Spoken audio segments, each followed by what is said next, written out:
Hello everyone, કેમ છો? મજામાં? ઉમ્મીદ હે સ્વસ્થ હોગે, મસ્ત હોગે. તો આજે આપણે એક નવી શરૂઆત કરી રહ્યા છીએ કે જેમ તમને બધાને ખબર જ છે કે આપણી એક હિન્દી યુટ્યુબ ચેનલ છે જેમાં હિન્દીમાં માહિતી મળે છે. તો આજે આપણે સ્પેશિયલ ગુજરાતી, તેમાં પણ મેં 2-3 વિડીયો છે એ ગુજરાતીમાં નાખ્યા છે. તો પણ એ ખીચડી જેવું થાય ને કે ઘડીક હિન્દી આવે છે તો ઘડીક ગુજરાતી આવે છે. તો આજે આપણે એક નવી શરૂઆત કરી રહ્યા છીએ કે સ્પેશિયલ ગુજરાતી ચેનલ, જેમાં ગુજરાતીમાં જ બધી માહિતી મળતી રહે. તો હિન્દીમાં આપણે પોલિટી ચલાવીએ છીએ અને ગુજરાતીમાં આપણે ચલાવીશું ઇતિહાસ. તો આપણે આજે ઇતિહાસમાં આધુનિક ઇતિહાસ છે એની માહિતી મેળવશું કે આધુનિક ઇતિહાસને સામાન્ય માહિતી કે શા માટે યુરોપીય પ્રજા ભારતમાં આવી અને શું ઉદ્દેશ્ય હતા, એના કારણો ક્યાં હતા. તો આજે આપણે વાત કરવાના છીએ તે છે યુરોપીય પ્રજા છે એ શા માટે ભારતમાં આવી, શું ઉદ્દેશ્યથી આવી, તેના કારણો ક્યાં ક્યાં છે તે માટે. તો ચાલો શરૂ કરીએ આજે આપણો જે ઉદ્દેશ્યથી આપણે નવી શરૂઆત કરીએ છીએ એનો પહેલો લેક્ચર છે. ઠીક છે. તો યુરોપીય પ્રજાનું આગમનનું કારણ શું શું હતું. તો આ મારે બોર્ડ છે એ થોડોક નાનો પડે છે, મોટો મગાવેલો છે, થોડાક દિવસમાં આવી જશે. ઠીક છે. તો આ એના કારણો છે, થોડાક આડાવડા છે, હું તમને વ્યવસ્થિત સમજાવતી જઈશ, તેમાં ધ્યાન દેતા જજો. ઠીક છે. તો પહેલું તો કારણ એવું હતું કે જહાજના નિર્માણ અને તકનીકીનો વિકાસ. જે જહાજનું નિર્માણ થતું ભારતમાં, કારણ કે ભારતમાં જહાજનું નિર્માણ અને નૌસેના ખૂબ જ આધુનિક કેટેગરીની હતી. ઠીક છે. જે ભારતમાં હતી, યુરોપીય પ્રજા આવી, આપણા જે રાજા મહારાજા હતા એની આપણે સાંભળ્યું જ હશે, અકબરની નૌસેના ખૂબ જ પ્રખ્યાત હતી, શિવાજીની નૌસેના ખૂબ જ પ્રખ્યાત હતી. તો એ નૌસેના અને એની તકનીકીનો ભારતમાં વિકાસ આજ પણ તમે જુઓ તો અલંગ છે આપણું ગુજરાતમાં, ત્યાં ખૂબ જ જહાજોનું તોડફાડ કે જહાજોનું તકનીકી રીતે તોડફાડ કરવાનું ખૂબ જ આખા ભારતમાં એક અગમ્ય સ્થાન છે કે એવું બીજે ક્યાંય ન જોવા મળે એવું અલંગમાં છે, જોવા મળે છે. આપણે ખબર જ છે અલંગ વિશે, બધા જાણીએ જ છીએ. તો એક તો આ કારણ હતું. બીજા છે કે જલમાર્ગોની સુગમતા. જલમાર્ગ છે એમાં સુગમતા, એમાં ખતરો ખૂબ જ ઓછો હોય છે. ઠીક છે. પેલું તો શું થાય કે વધુ કર ન દેવો પડે. આપણે રસ્તા ઉપર જતા હોય તો તમારે જોયું હોય તો થોડાક કિલોમીટરના અંતરે ટોલ ટેક્સ ભરવા પડે. તો આમાં શું થાય કે વધુ કર ન દેવો પડે. ઠીક છે. કરની ઓછી સુગમતા હોય છે કે એમાં વધુ કર ન દેવો પડે. પછી વધુ સંઘર્ષ ન થાય. આપણે રસ્તા પર જતા હોય તો વધારે સંઘર્ષ હોય કે ભીડ હોય કે રસ્તો સારો ન હોય તો વધુ વાર લાગે. તો આમાં ત્યાં વધુ સંઘર્ષ નથી થતા. ઠીક છે. ત્યાર પછીનો શું છે તો કે લૂંટનો ખતરો ખૂબ જ છે, નહીવત અથવા તો ઓછો.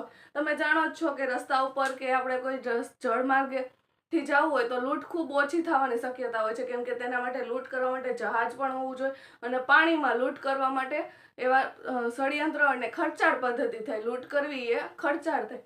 પણ જો જમીન ઉપર કરવી હોય તો જ્યાં ત્યાં ઝાડ પાથરી દઈ કે ખાડો ખોદીને ઉપર ઘાસ, આપણે મૂવીમાં એમાં જોયું જ હશે કે લૂંટ કેવી રીતે કરે. જમીન ઉપર ખૂબ જ સરળતાથી લૂંટ થાય. પરંતુ છે લૂંટ છે એ જળમાર્ગની અંદર ખૂબ શું થાય, બહુ જ ખતરા ભરી અથવા તો નહીવત જેવી થાય. એ પણ શું કારણ હતું, લૂંટનો ખતરો ઓછો. અને મેઇન કારણ હોય ને તો ભારતના મસાલા. ભારતના મસાલા છે યુરોપમાં ખૂબ જ માંગ હતી તેની. શા માટે? કારણ કે મસાલા છે એ એન્ટીબોડી એટલે કે એન્ટીજનક હોય છે, તેમાં એન્ટી ગુણ હોય છે. તે છે એ માંસને લાંબો સમય, યુરોપીય પ્રજા જાજા ભાગે કેવી હતી, માંસાહારી હતી. તો એ માંસને છે એ લાંબો સમય સુધી શું કરે, સ્ટોર કરવામાં, સાચવવામાં શું કરતા મસાલા ભારતના મદદરૂપ થતા. તેથી શું થયું, એક તો મસાલાના કારણ, ભારતના મસાલાના કારણે. ત્યારબાદ શું થયું, કુસ્તનતુનિયા છે એનું શું થઈ ગયું, પતન થઈ ગયું. ક્યારે થયું તો કે 1453માં. હાલમાં તેને કેવા નામથી જાણીએ છીએ તો કે ઇસ્તંબુલ. આ કુસ્તનતુનિયાનું પતન થયું, તુર્કીના રાજા આક્રમણ કર્યું ત્યારે શું કર્યું, આ રસ્તો છે એ બંધ કર્યો. બંધ તો નહોતો કર્યો પણ ટેક્સ વધારે લગાડ્યો હતો. શું કર્યું હતું, ટેક્સ વધારે લગાડ્યો. એના કારણે શું થયું કે ભારતમાં જે વસ્તુ છે એ 100 રૂપિયાની મળતી હોય તો એ અમેરિકામાં યુરોપમાં જઈને કેટલાની થઈ જતી, 2000 અથવા તો 2500, એટલે કે વધારે કોસ્ટમાં. એનાથી કર શું થતું હતું, અહીંથી વધારે ચૂકવવાનું, કરનું પ્રમાણ વધી ગયું. તો આ પણ એક કારણ થયું કે ભારતમાં નવો જળમાર્ગ શોધવામાં આવ્યો. તેથી ભારતમાં યુરોપીય પ્રજાનું આગમન થયું. ઠીક છે. ત્યાર પછી 3G, આ છે એ મોબાઈલ વાળું 3G 4G નથી. આ 3G માં ગોડ. ઠીક છે. પહેલા તો ભગવાનની માન્યતાઓ આપણે ભારતમાં સાંસ્કૃતિક દ્રષ્ટિએ પણ વધારે પડતી આમ વિવિધતામાં એકતા જોવા મળે છે. ત્યાર પછી ગ્લોરી, સમાનતા. જ્યારે આપણે અહીંથી છે એ કમાઈને કોઈ વ્યક્તિ ત્યાં જાતો તો તે બહુ ખૂબ પૈસાવાળો બનીને જાતો તો ત્યાં તેનું સમાનતા એટલે કે તેનું સ્તર ખૂબ ઊંચું થઈ જતું. ત્યારબાદ છે ગોલ્ડ. અહીં ગોલ્ડ લખાઈ ગયું છે પણ અહીં ગોલ્ડ આવશે, ઠીક છે. ગોલ્ડ એટલે કે સોનું. ભારતમાં છે એ સોનું ખૂબ જ, આપણે રાજા મહારાજો પાસે કેટલું સોનું હતું તો કે ગોલ્ડની પણ પ્રાપ્તિ થતી. એ તો 3G નો નિયમ છે, ઠીક છે. ગોલ્ડ, ગ્લોરી અને ગોલ્ડ. પછી યુરોપમાં સામંતી વ્યવસ્થાનું તૂટવું. યુરોપમાં છે જે પેલા કેવું વ્યવસ્થા હતી, સામંતી વ્યવસ્થા. આપણે ભારતમાં તો ખૂબ પાછળ આવી, પણ યુરોપમાં પેલા કેવી વ્યવસ્થા હતી, સામંતી વ્યવસ્થા, ચર્ચની. ત્યાં ખૂબ ખ્રિસ્તીઓ જોવા મળે, ઠીક છે. તો ચર્ચમાં પાદરી હોય તે કેવું કરતા કે પાદરી હોય, આપણે કોઈ ગુનાઓ કર્યા હોય તો આપણે, તમે મૂવીમાં જોયું હશે તો કે ગુનાઓની માફી પાદરીઓ પાસે માંગવા જાય. પાદરીઓ એને શું કે આટલા બાઇબલના આ પાઠ કરી અને ગરીબોને દાન કરો તો તમે તમારા ગુનાની ગોડ પાસેથી માફી માંગી. તો આ છે એ ધીમે ધીમે એટલું વધતું ગયું કે પાદરીઓ લેખિતમાં દેવા માંડ્યા કે આ ગુનો કર્યો છે, એના બદલે શું કરવા માંડ્યા, આ તમને ભગવાને માફ કરે, એના માટે કોઈ પ્રાર્થના કરવાની જરૂર નથી, હું તમને માફ કરું છું, ભગવાને તમને માફ કરી દે, એના બદલામાં પૈસા લેવા માંડ્યા. ત્યારબાદ લોકોએ શું કર્યું કે જે ગુનો ન કર્યો હોય એડવાન્સમાં માફીનામું લખાવવા માંડ્યા, ઠીક છે. એડવાન્સમાં માફીનામું કે તમે ગુનો નથી કર્યો પણ હા તમે 2 ગુના કરી શકો છો, એની તમારી પાસે માફી છે. તો આ સામંતી વ્યવસ્થા એટલે કે આ વ્યવસ્થાની બદલામાં લોકોએ શું કર્યા, આંદોલન કર્યા. તેથી શું થઈ ગયું, સામંતી વ્યવસ્થા છે એ તૂટી ગઈ. પછી શું છે, બેબોનિક પ્લેગ. બેબોનિક પ્લેગ કેવો પ્લેગ છે કે જે આમાં શું થઈ જાય, સ્કિન ઉપર છે એ ફોડલા થઈ જાય અને તે માણસ મૃત્યુ પામે.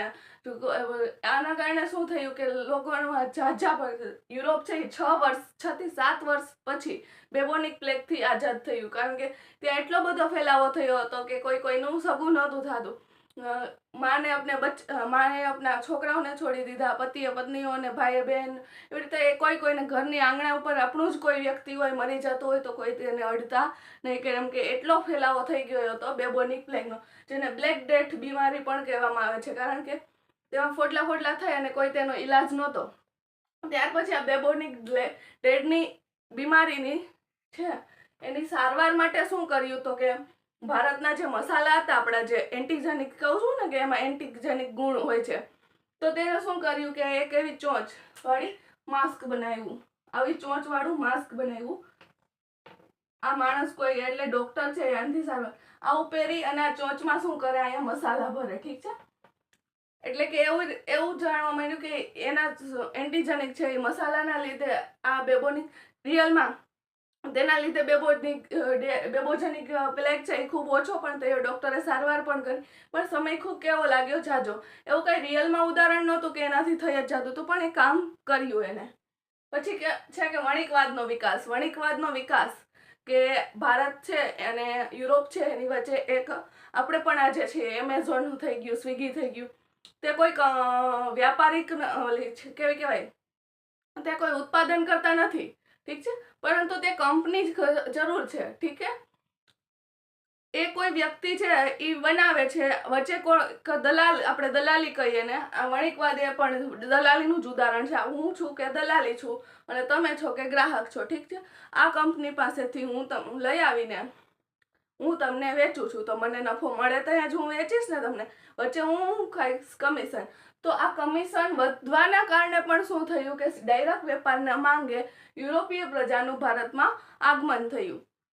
હું ત્યાંથી લઈ આવી, પછી મેં મારી પાસે રાખ્યું અને મેં તમને વેચ્યું. આજે પણ 10-12 વર્ષથી આ એ સુવિધા શરૂ થઈ છે. એમેઝોન લઈ લ્યો, ફ્લિપકાર્ટ લઈ લ્યો, સ્વિગી લઈ લ્યો, કોઈ પણ એવી ઓનલાઈન કંપની લઈ લ્યો જેમાં વ્યાપારિક એટલે કે વણિકવાદ જોવા મળે છે. ત્યાર પછી જે જૂના વ્યાપારિક માર્ગો પર ઇટલીનું અને અરબના દેશોનો કબજો. જૂનો જે વ્યાપારિક માર્ગ હતો, જે જમીન માર્ગેથી થઈને જવાતું, જમીન અને જળ માર્ગ બંનેથી જઈને જવાતું, ત્યાં શું થઈ ગયો, ઇટલી અને અરબના દેશોનો કબજો થઈ ગયો. તેથી મેં તમને કહ્યું ને કે આ કબજો થઈ ગયો એટલે તેને રસ્તો તો બંધ ન કર્યો પણ તેને ટેક્સમાં શું કર્યું, વધારો કર્યો. જેથી અહીંયા 100 રૂપિયાની વસ્તુ મળતી તે ત્યાં કેવી રીતે મળતી, 2000ની વસ્તુ, ઠીક છે. તો આ પણ જોવા મળ્યું. ત્યાર પછી શું થઈ ગયું? સંયુક્ત સ્ટોક કંપની.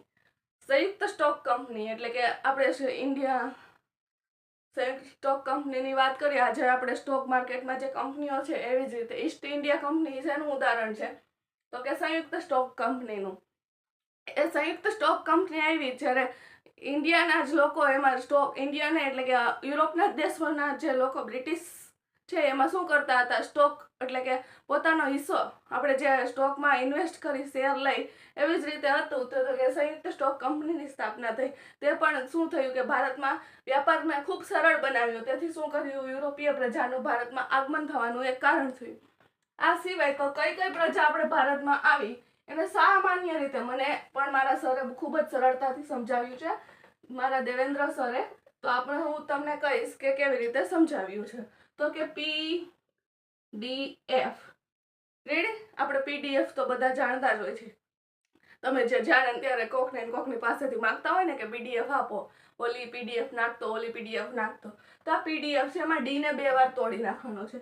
તો શું કરવાનું છે? PDEDF. રેડી? PDEDF. P એટલે શું થઈ ગયું? પોર્ટુગીઝ. રેડી? પોર્ટુગીઝ. D એટલે ડચ. E એટલે ઇંગ્લિશ એટલે કે અંગ્રેજ. અને D એટલે પાછા ડેનિશ. અને F એટલે ફ્રાન્સ. તો આ PDF ના માધ્યમથી આપણે આસાનીથી એક ચાવી છે કે PDEDF. રેડી? તો કઈ કઈ પ્રજા ભારતમાં આવી એ લાઈનમાં તમને સમજાવી શકાય. મેં પણ મારા સર પાસેથી શીખ્યું છે પણ આ બહુ સરળ રીત છે, મને આસાનીથી યાદ રહ્યું. તો તમે પણ આ રીતે યાદ રાખી શકો છો કે કઈ કઈ પ્રજા ભારતમાં આવી એ આસાનીથી PDEDF. તો આઈ હોપ આપ બધાને આજનો આ પ્રાચીન ભારતમાં યુરોપીય પ્રજાનું આગમનનું કારણ છે એ ખૂબ જ સરળતાથી સમજમાં આવ્યું હશે. તમે બધાએ ખૂબ જ એન્જોય કર્યું હશે. અને આપણી નવી યુટ્યુબ ચેનલ છે, ગુજરાતીમાં જ આમાં બધું આવશે. તો એ માટે આ ચેનલને લાઈક કરો, શેર કરો અને સબસ્ક્રાઈબ કરો. અને નીચે કોમેન્ટ કરવાનું ભૂલતા નહીં. Thank you so much.